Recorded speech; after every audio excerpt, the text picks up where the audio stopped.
Бәріне әссәләму алейкум достар. Видео басталмастан бұрын каналға жазылып, басқалармен бөлісе кетеміз. Аббасилер халифаты 750 жылдан 1258 жылға дейін болған феодалдық территориялық мемлекет. Билеуші әулет Аббасидтер халифатының құрамында Азияның қазіргі араб елдерінің аумақтары, Орта Азияның бір бөлігі, Египет, Иран және де Солтүстік Африка кірді.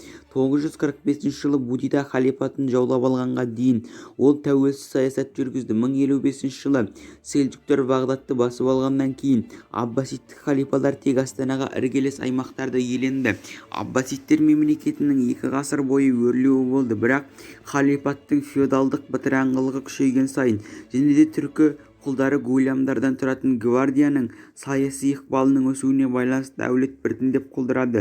Халифа әл-Мансұр халифа астанасын Дамаскіден Бағдатқа көшірді. Жаңа қала ол Тигра өзенін салған. 836-892 жылдар аралығында халифаттың астанасы Самара болды. Шығу тегі жоғарғы билікті талап ете отырып, аббасидтер мұны умайидтердің Құрайши руынан шыққанына қарамастан пайғамбарымыздың отбасында жатпайтындығын дәлелдеді. Аббасидтердің Меккелік Хашим руынан шыққан, пайғамбарымыздың ағасынан шыққан, соңғысы Мұхаммедтің әкесі Абдуллах және де Әли Әбу Талиптің ағасы болды. Бастапқында аббасидтердің мемлекеттік істерде маңызды рөл атқармады, бірақ халифа билеуші умайидтер әулетіне наразылық өткен сайын бұл тұқымның маңызы арта түсті. Алиге жақын болғандықтан аббасидтердің шииттерді қолдау үшін күресте аббасидтің шөбересі Мұхаммед ибн Али ибн Абдуллаға сенім арта алды. 15 ғасырдың басында оны имам деп таныған бірнеше шиит руларының қолдауына ие болды. Ибн әл-Тахтик Мұхаммед шиит имамдардың бірі Абу Хашим Абдулладан имам алды. Ал өліп, оның өзінің мұрагері деп жариялайды. Аббасидтердің төңкерісі осы кезден бастап аббасилер умайидтерді құлатуға жасырын түрде дайындала бастады. Барлық жерлерде агенттерді жіберді.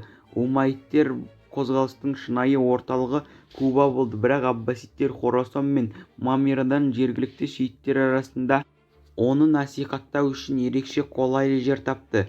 743 жылы Мұхаммед бил Сахвашин және де өлтірілді. Иман ұлы Ибрагимге өтті. Оның қол астында Хорасандардың уағыздаушысы және де қабілетті әскери жетекші Абу Муслим парсы шыққан. Сенімі бойынша ол шиит болған, бірақ ол барлық күшін аббасидтер ісіне берген. Қысқа уақыт ішінде Абу Муслим ізбасарларының қуатты ұйымын деп құрып, аббасидтерді осы уақытқа дейін биліктен шеттетілген халифат араттарына ғана емес, сонымен бірге исламды қабылдаған Иранның қала тұрғындарының басым бөлігіне де тарата алды. Ол көптеген шииттерді қолдады. Олар умайидтер құлағаннан кейін билік Әлидің ұрпақтарына өтетініне сенімді.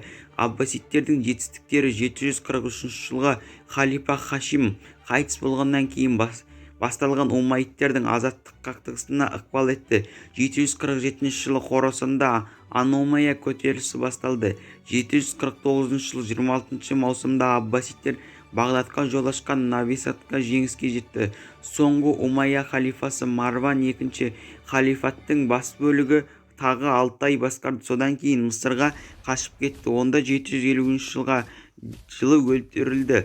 Аббасид дерлік полигона істерінің умайидтерде болды. Гүлденуі аббасидтердің әулеті халифалар әл-Мансұр әл-Махдидің 755-785 жылдарда, Харун әл-Рашидтің 786-809 жылы, әл-Мамун 810-830 жылдар кезінде өзінің шыңына жетті. Аббасидтер билігінің кезінде жоғарғы биліктің сипаты өзгерді. Мұсылман армиясының жетекшісі халифа бүкіл мұсылман қауымдастығының басшысына айналды. Онда дін этникалық емес, аббасидтердің тұсында көптеген арабтар мемлекетте жоғарғы лауазымға ие болды.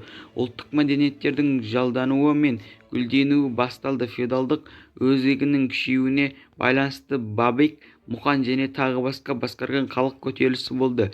Құлдырауы 9 ғасырдан бастап халифаттың, оның ішінде таяу және де орта шығыс елдері, солтүстік Африка, жекеленген провинциялар құлдырай бастады.